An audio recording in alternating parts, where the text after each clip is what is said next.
Bismillahirrahmanirrahim. Assalamualaikum warahmatullahi wabarakatuh. Alhamdulillahi rabbil alamin wal aqibatu lil muttaqin fala udwana illa 'alal zalimin.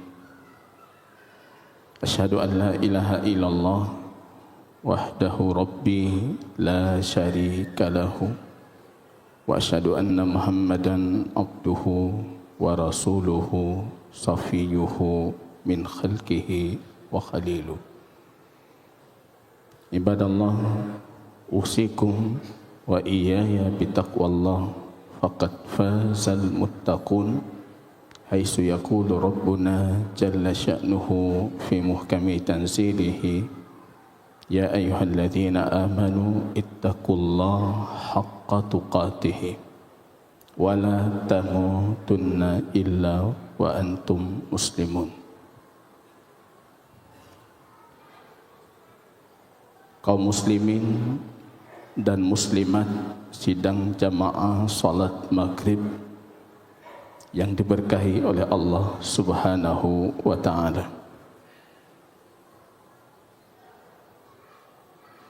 Suara anak-anak mungkin yang di atas, kami mohon anak-anak kami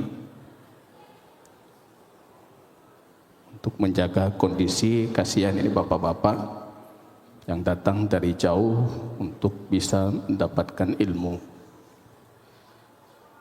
Puji dan syukur kita jamaah kaum muslimin, tiada hentinya kita panjatkan keharibaan Rabb kita Allah Jalla wa'ala atas segala hidayah, segala petunjuk, inayah, kasih sayangnya Allah Subhanahu wa ta'ala yang tidak pernah berakhir, dan segala kebaikan itu di tangan Rabb kita Allah. Dengan rahmat dan kasih sayangnya jamaah kaum muslimin, kita mendapatkan kebaikan dunia, dan dengan rahmat dan kasih sayangnya juga nanti di hari akhirat kita dapatkan kebaikan akhirat. Jangan pernah berhenti meminta rahmat dan kasih sayangnya Allah. Dan tema yang sedang kita kaji itu juga salah satu bentuk dari bentuk kasih sayangnya Allah Subhanahu wa ta'ala. Maka ada satu doa yang diajarkan oleh baginda Rasul ketika beliau mendapati sahabatnya Mu'adz ibnu Jabal. Di dalam Mu'jam As-Saghir karya Imam Tabrani, beliau masuk masjid mendapati Mu'adz waktu siang, yang orang dalam kondisi bekerja, orang dalam kondisi mencari rezeki yang halal, tapi Mu'adz duduk di masjid dalam kondisi kebingungan. Ma'araka ya Mu'adz, kata Rasul dalam Mu'jam As-Saghir, apa yang aku lihat ini wahai Mu'adz? Mu'adz mengatakan, alayya dainun ya Rasulullah indal Yahud. Ada orang Yahudi di luar dan aku punya utang kepadanya. Lo ngutang. Ini lo tubir luai pilih juga Yahudi. Begitu Mu'adz menjelaskan. Nabi kita mengajarkan doa itu. Qul ya Mu'adz, katakan wahai Mu'adz, Allahumma anta malikul mulki. Ya Allah, engkau adalah pemilik segala kekuasaan. Tu'til mulka man tasha wa tanzi'ul mulka mimman tasha. Engkau memberikan kekuasaanmu kepada siapa yang engkau kehendaki dan mencabutnya dari siapa yang engkau kehendaki. Wa tu'izzu man tasha Engkau yang memuliakan seorang hamba dan Engkau juga yang merendahkan dia. Biyadikal khair, kebaikan itu semuanya ada di tanganmu ya Allah. Itu bukan cuma untuk doa, untuk segala kebaikan. Innaka ala kulli syai'in qadir. Ini doa orang bertauhid. Engkau atas segala sesuatu punya kudrah dan mampu. Rahmanud dunya wal akhirah wa rahimuhuma. Pemilik Ar-Rahman yang maha pengasih di dunia dan di akhirat, dan Ar-Rahim di dunia dan di akhirat. Apa doa di ujungnya? Yang penting sekali kita ulang-ulang doa itu. Irhamni birahmatika tughnini amman siwaka. Berikan aku rahmat kasih sayangmu. Dengan rahmat itu aku cukup dari apapun selainmu. Ana pilih kurang lain. Itu coba baca itu. Di dunia kita butuh rahmat, di akhirat lebih lagi. Baca itu. Kata Nabi, ya Mu'ad, law qultahu addallahu anka dainan hatta walau kana mislu Uhudin. Allah lunaskan utangmu walaupun sebesar gunung Uhud. Mantanya kehana utang sebesar gunung Uhud. Uhud itu tinggi apa namanya? Panjangnya 7 kilo itu. Lebar 4 kilo. Tinggi 1000 meter. Kalau ada utang sebesar itu di dunia, Allah selesaikan dengan doa itu. Dan Mu'ad membuktikan itu. Yang ingin saya sampaikan, minta rahmat. Dan di akhirat jamaah kaum muslimin, dalam kajian lanjutan kita tentang bab syafaat, menunggu syafaat di hari kiamat, kita butuh rahmat Allah. Butuh sekali, Pak. Dibaca hadis dalam Musnad, ya Adam akhrij ba'san nar.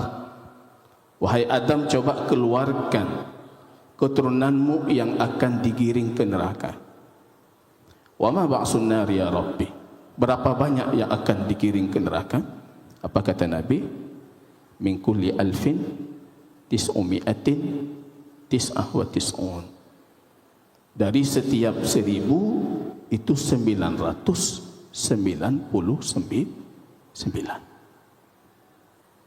Dari 1000 bedro ikur tuh ikurung pluh sikurung dro neraka.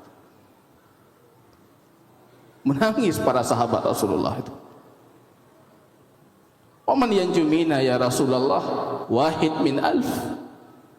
Siapa yang akan selamat kalau bandingannya 1:1000? Ketika melihat kesedihan di muka para sahabat, baginda Rasul kasih kabar gembira. Absyiru, kata Nabi, berbahagialah kalian. Nanti akan datang umat setelah kalian, Ya'jud wa Ma'jud, 1 kalian 1000 mereka. Alhamdulillah.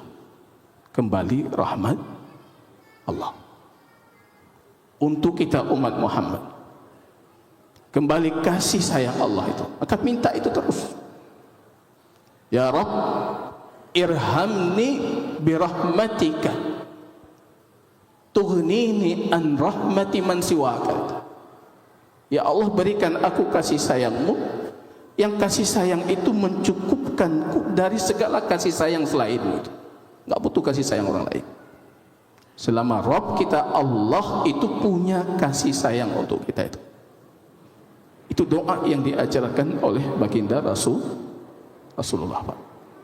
Ini jamaah kaum muslimin, kajian lanjutan kita terhadap Kitab Tauhid fi Dawi Aqidati Al-Imam Asy-Syafi'i rahimahullahu taala. Pembelajaran tauhid bersumberkan akidah Al-Imam Asy-Syafi'i rahimahullahu ta'ala, yang kita kaji di 2 pertemuan terakhir, yaitu tentang bab asy-syafa'at.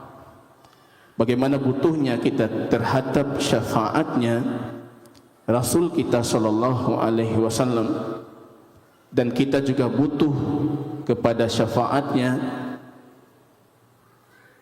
kaum mukminin dari saudara-saudara kita yang beriman, orang yang salat di samping kita hari ini, orang yang berpuasa puasa dengan kita hari ini, orang yang ikut serta haji dengan kita hari ini.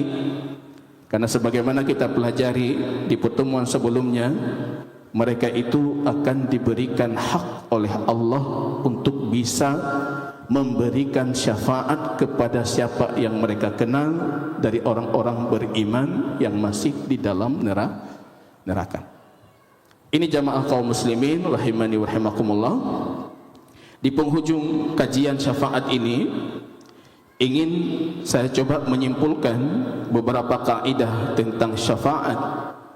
Yang kemarin kita sebutkan, syafaat yang diyakini oleh ahlus sunnah itu adalah perkara tauqifi, karena syafaat itu sifatnya ghaib. Maka yang bisa menentukan ada atau menafikan adanya syafaat itu harus bersumberkan wahyu, harus berdasarkan Quran dan hadis baginda Rasul sallallahu alaihi wasallam. Itu kaidah pertama. Kalau kaidah itu sudah kita pahami, maka coba kita telusuri Quran dan hadis. Ketika kita kumpulkan ayat Al-Quran dan hadis baginda Rasul, dan itu ratusan ayat tentang syafaat, secara langsung disebutkan dengan lafaz syafaat atau secara tidak langsung. Kalau hadis itu ratusan jalur dari baginda Rasul, maka ahlu sunnah wal jamaah meyakini perkara syafaat itu perkara yakiniyat, hadisnya mutawatir, tidak bisa diragukan kesahihannya. Yang meragukan itu menyimpang dari jalan kaum muslimin. Ada syafaat itu ada, dan Anda akan butuh syafaat itu. Ketika kita simak ayat Allah, hadis baginda Rasul, rupanya kita bisa klasifikasikan syafaat. Kita bagi syafaat menjadi 2 jenis. Syafaat yang pertama jamaah kaum muslimin, dan sudah kita berikan contoh di pertemuan sebelumnya, yang dinamakan dengan syafaat khusus untuk baginda Rasulullah. Ada syafaat khusus. Yang pertama dikhususkan baginda Rasul, yaitu ketika kita di padang mahsyar dan Rabb kita tidak kunjung datang menghakimi umat manusia, maka di situ hadir syafaat uzma untuk Rasulullah. Itu syafaat paling agung, Pak, yang dipersaksikan oleh seluruh umat manusia di padang mahsyar. Analaha, kata Nabi, aku untuk syafaat itu. Datang Nabi kita, sujud sembah di bawah arsy-Nya Allah, memuji Allah dengan nama-nama dan sifat yang tidak pernah dipuji sebelumnya di dunia. Allah ilhamkan untuk Nabi nama-nama yang agung, sifat-sifat keagungan Allah yang hari ini tidak termaktub di dalam kitab suci dan hadis-hadis Nabi kita. Diilhami Rasulullah, memuji Allah luar biasa, hingga datang Rabb kita, wal malaikatu saffan, para malaikat berbaris-baris menunggu kedatangan Allah menghakimi umat manusia. Itu syafaat paling agung. Nanti dalam rentetan panjang hari kiamat ada mizan, ditimbang amal kita. Akidah Ahlussunnah meyakini amal ditimbang, buku catatan amal ditimbang, berat badan juga ditimbang. Sampai orangnya tengah tapi kepu alasan diet, Ustaz, berat badan ditimbang, Pak. Cuma yang memberatkan itu amal.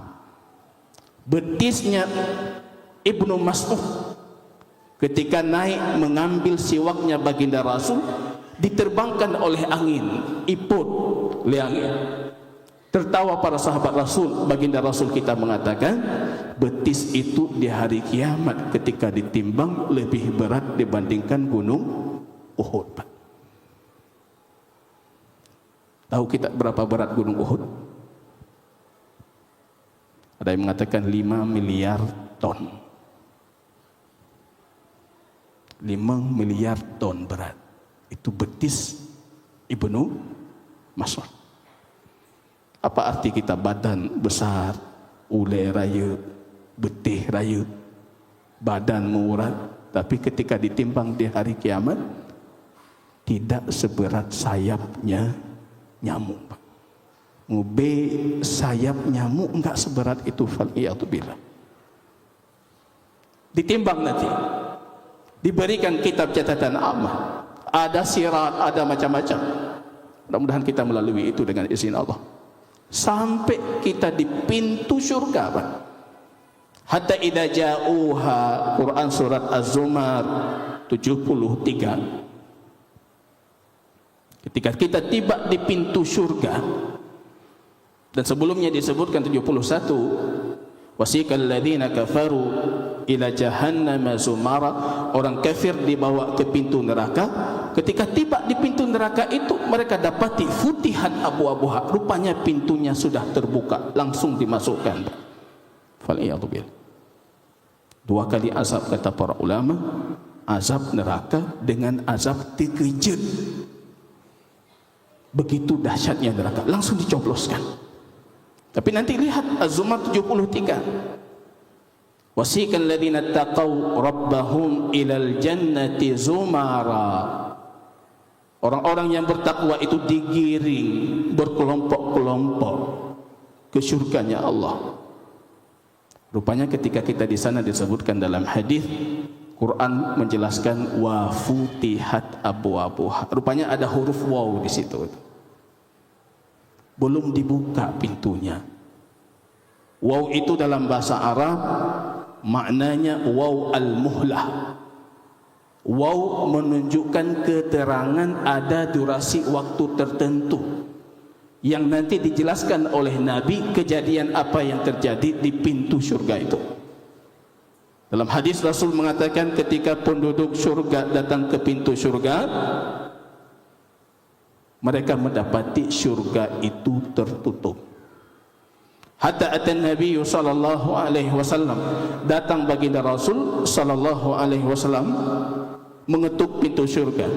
Khazin, penjaga surga itu bertanya, man anta? Kamu siapa? Ana Muhammad. Muhammad maksudnya Muhammad Rasulullah. Ben fikir Muhammad Muhajir orang kala elok Pak.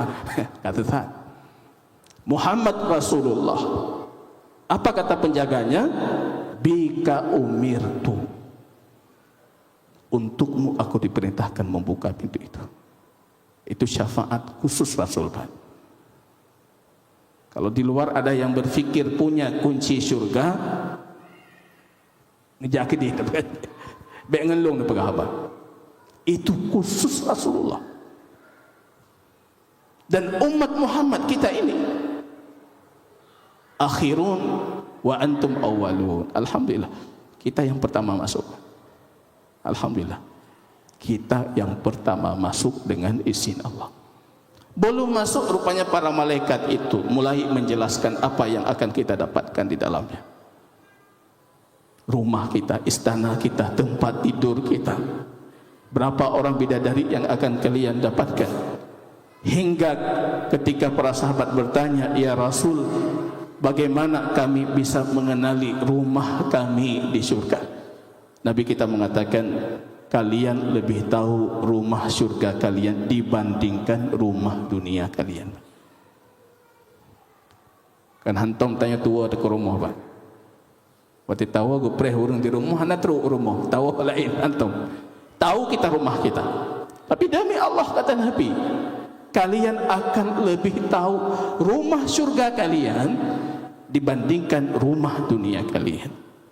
Itu semua terjadi ketika kita di pintu surga. Itu semua tersirat secara implisit dalam satu huruf dalam Quran surah Az-Zumar tadi, wa futihat abwabuha tadi. Itu syafaat. berselawat untuk baginda Rasul, tegakkan sunnah Rasulullah, ikuti tata ibadah baginda Rasul. Itu semua yang menjadikan syafaat itu bisa kita dapatkan. Nanti akan kita pelajari apa syarat mendapatkan syafaat. Kalau itu syafaat khusus, ada syafaat umum. Anda penghafal Quran? Bukan. Penghafal Quran nanti ada syafaat itu sendiri. Anda syahid di medan jihad? Bukan. Tapi nanti pulang ke rumah coba kaji At-Tur 21. Syafaat orang tua untuk anak mereka di surga, untuk ditinggikan derajat anaknya. Tapi dengan syarat masuk surga dulu. Pastikan Anda punya tempat di surga. Dan pastikan tempat kita itu lebih tinggi dibandingkan tempat anak kita. Walladzina amanu, kata Allah, wattaba'athum dzurriyyatuhum biimanin alhaqna bihim dzurriyyatahum. Ketika orang beriman itu diikuti anak keturunan mereka dalam keimanan, ketika mereka masuk surga, Allah katakan kami jadikan anak keturunan mereka mengikuti tempat mereka, disempurnakan kenikmatan untuk kita di surga. Ini konsep yang ada di kepala kita. Hanapu Ustaz, anak elong dihafai Quran, tarik elong muruk kiamat. Ya hana tarik-tarik yang banyak. Hanapu Ustaz, insya-Allah anak elong saleh, elong kurang baca untuk tarik lian. Bukan seperti itu konsep. Kita orang tua pastikan dulu tempat kita di surga, di tempat yang tinggi. Kalau sekiranya keturunan kita di tempat yang rendah, Allah akan menyempurnakan nikmatnya. Itu syafaat umum. Meninggikan derajat saudara kita apa? Ada waktu kadangkala kita rindu dengan saudara kita. Di mana fulan? Di mana fulan? Kemudian dikabarkan oleh para malaikat penjaga pintu surga, fulan di surga tapi bukan bersamamu, di tempat lebih rendah. Dan antara derajat surga itu dalam musnad Imam Ahmad seperti kalian melihat satu bintang di ufuk yang tinggi. Begitu jarak yang jauh itu. Kita rindu dengan sahabat kita itu, kita minta kepada Rabb kita. Itu namanya syafaat umum, Pak. Tapi tamu surga ini. Kalau tidak, ada syafaat umum dalam bentuk yang lain yang sudah kita kaji sebelumnya, mengeluarkan penduduk neraka dari kalangan orang beriman dimasukkan ke dalam surga. Tapi dengan syarat. Hum kanu yusalluna ma'ana ya Rabb. Mereka dulu salat dengan kami.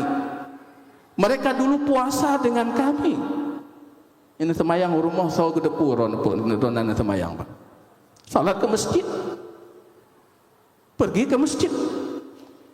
Supaya kaum muslimin ini, calon ahli surga ini, nanti di hari kiamat mengatakan, ya Rabbi, aku kenal saudaraku yang ada di sana, engkau masukkan mereka di sana. Dan mereka dulu salat dengan kami, puasa dengan kami, haji dengan kami. Ini namanya syafaat umum, Pak. Berarti jamaah kaum muslimin, kalau itu sudah kita pahami, ada syafaat yang ditetapkan, ada syafaat yang dinafikan. Itu ada dalam Quran. Berarti masuk ke kaidah ketiga tentang syafaat. Harus kita yakini syafaat itu pemiliknya siapa? Allah, Pak. Nyanyi hajat megantol. Kadang kalau kita berpikir fulan akan memberikan saya syafaat, tidak. Pemilik syafaat itu Allah. Az-Zumar 44. Apa kata Allah? Qulillahi syafa'atu jami'an. Katakan wahai Muhammad, pemilik syafaat semua itu hanya Allah. Jadi jangan cari ridha yang lain. Jangan minta izin sama yang lain. Semuanya itu terjadi atas izin dan ridhanya Allah. Maka tauhid ini perlu kita luruskan. Tauhid yang perlu kita pelajari, tauhid yang perlu kita murnikan. Karena pemilik syafaah itu Allah, Pak. Jadi kalau misalnya kendaraan itu milik si fulan, kita ingin memanfaatkannya, caranya izin. Kita udah minta izin, Pak.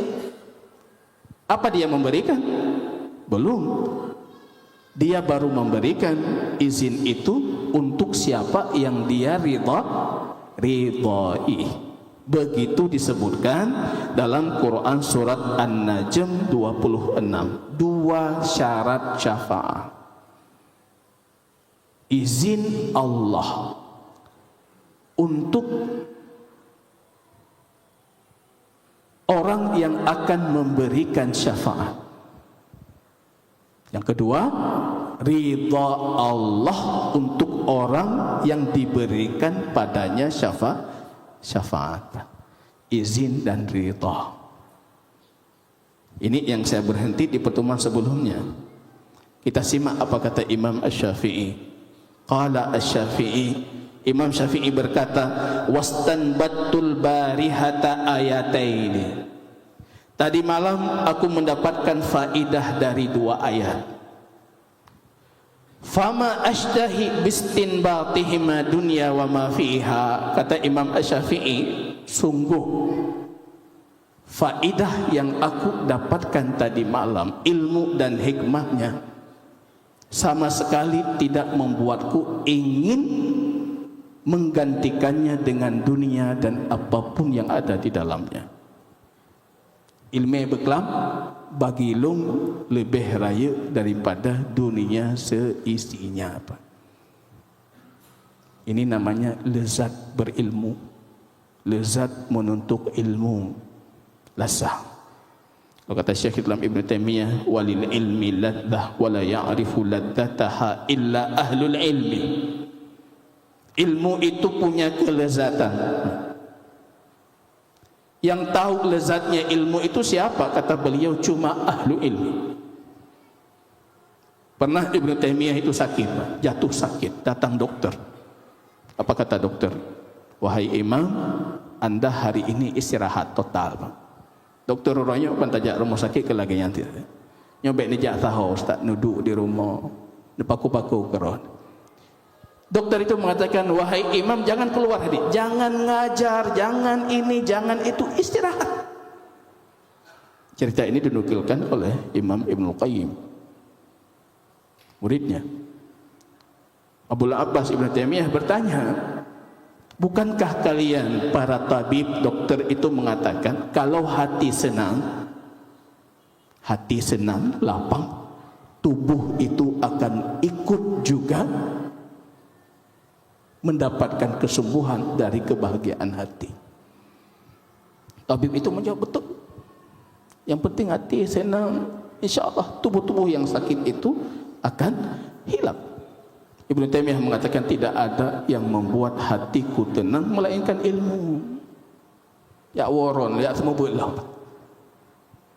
Ini kita para ustaz tahu itu, Pak.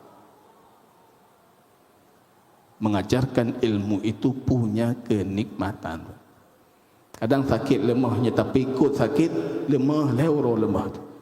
Tapi ketika kita ambil kitab, di sisi kita ada murid yang duduk belajar mengkaji kitab itu, rupanya Allah berikan di hati kita kelapangan, kebahagiaan yang melupakan kita dari rasa sakit itu. Itu lezatnya ilmu. Itu yang disebutkan oleh Imam Asy-Syafi'i di sini. Faedah yang aku dapatkan tadi malam itu bagiku lebih aku sukai dibandingkan dunia dan seisinya. Enggak ada arti dibandingkan faedah tadi malam. Ini pejabat enggak tahu ini. Banyak orang kaya yang bukan ahli ilmu enggak tahu nikmat ini, Pak. Abdullah ibn Mubarak mengatakan, wallah, kalau mereka tahu, demi Allah, mereka akan cemburu dan mencambuk kami dengan pedang-pedang mereka. Saking cemburunya dengan ketenangan, kebahagiaan yang kami rasakan. Nikmat ilmu, nikmat yang luar biasa. Orang lupa ketika menuntut ilmu itu. Imam Muslim rahimahullah mengkaji satu hadis dalam kondisi memakan kurma. Disebutkan Imam Az-Zahabi, dia lupa kalau kurma yang dimakan itu sudah terlalu banyak karena saking asyiknya beliau mengkaji hadis itu. Rupanya biji kurma itu sudah jadi gunung di belakangnya. Getik sini, getik ke baju. Kaji. Nikmat ilmu, Bang. Ada ulama yang tidak menikah karena nikmat ilmu. Ada ulama ketika mau menikah mengatakan, kalau kamu ridha menjadi istri kedua, siap nikah. Jadi sahabat muhkifun buku, Pak. Dan kedua, permuhkifun tak buku. Nyatanya gara-gara tamu kawin ngaji, buku-buku hantu baca. Ini siapa? Buku. Nikmat ilmu, Pak. Ini pernyataan Imam Syafi'i. Imam Syafi'i enggak perlu kita jadikan sebagai contoh dalam hal ini. Beliau ditanyakan, syahwatmu untuk ilmu itu seperti apa? Imam Syafi'i kita mengatakan, syahwatku untuk ilmu itu seperti syahwatnya orang rakus yang bakhil, yang mengumpulkan harta dan tidak mau memberikan siapapun dari hartanya. Bagaimana dia mengumpulkan harta? Kita mungkin bisa melihat ahli dunia yang mencari hartanya, seperti apa mereka mencarinya. Imam Syafi'i mengatakan, syahwatku seperti itu. Kamu menuntut ilmu seperti apa? Ditanyakan kembali oleh muridnya. Beliau mengatakan, seperti seorang wanita tua yang punya satu anak laki-laki dan tiba anak laki-lakinya itu hilang, Pak. Kibancara gitu. Seperti itu saya mencari ilmu. Jadi ketika kalian mendengar atau kita mendengar pernyataan ini, lumrah bagi Imam Syafi'i itu. Yang baik nepatih kalau pernyataan ini keluar dari mulut saya. Ilmu yang saya dapat tadi malam lebih aku sukai dibandingkan dunia seisinya, baik nepatih. Tapi kalau Imam Syafi'i lumrah karena memang hidupnya untuk ilmu. Apa ilmu yang beliau dapatkan tadi malam? Itu firman Allah, yudabbirul amra ma min syafi'in illa min ba'di idni. Rupanya syafaat itu terjadi cuma dengan dua syarat, izin Allah dan ridha Allah. Fa yatakallamuna indahu illa bi'izni rabbih. Yang boleh berbicara, yang boleh meminta syafaat, yang boleh memberikan syafaat, itu cuma siapa yang Allah izinkan. Enggak sembarangan orang. Dalam ayat yang lain, illa limanirtada, untuk mereka yang Allah ridai. Allah kasih izin, kemudian Allah bertanya, kamu kasih untuk siapa? Untuk si fulan, berarti harus terpenuhi syarat kedua, ridha Allah. Maka apa kata Nabi dalam hadis Abu Hurairah yang sering saya membuka kajian dengan hadis itu? Man as'adun nas bi syafa'atika yaumal qiyamah. Siapa orang paling beruntung dengan syafaatmu? Man qala la ilaha illallah khalisan lahu qalbuhu. Yang mengatakan la ilaha illallah ikhlas, Pak. Enggak ada noda untuk tauhidnya. Enggak ada kotoran dalam tauhidnya. Tauhidnya enggak ada syirik. Tauhidnya enggak ada riya, enggak ada sum'ah. Tauhidnya tidak bercampur dengan kemungkaran, dengan kezaliman. Man qala la ilaha illallah khalisan. Khalisan itu asli, itu asli. Kita jak warap tablo susu itu lih. Di botolnya ditulis khalis. Khalis berarti susu mantap murni, Pak. Ini jamaah kaum muslimin rahimani wa rahimakumullah. Selanjutnya Imam Syafi'i melanjutkan mengatakan, wa fi kitabillah hadza katsir. Ilmu yang saya dapatkan tadi malam itu banyak sekali dalam ayat Allah. Syaratnya cuma dua. Wa qawluhu man dzalladzi yashfa'u indahu illa bi'idnih, siapa yang bisa memberikan syafaat di sisi Rabbnya kecuali dengan izinnya. Dengan itu kata Imam Syafi'i, fata'attala syufa'a, semua pemberi syafaat yang mereka dakwakan di dunia, di akhirat syafaat mereka batil kalau tidak terpenuhi syarat. Jadi jamaah kaum muslimin, kesimpulannya kembali ke tauhid. Untuk dapat syafaat itu tauhid, hana lain, kemurnian tauhid. Jazakumullahu khairan katsira. Subhanallahumma bihamdika, asyhadu an la ilaha illa anta, astaghfiruka wa atubu ilaik. Assalamualaikum warahmatullahi wabarakatuh.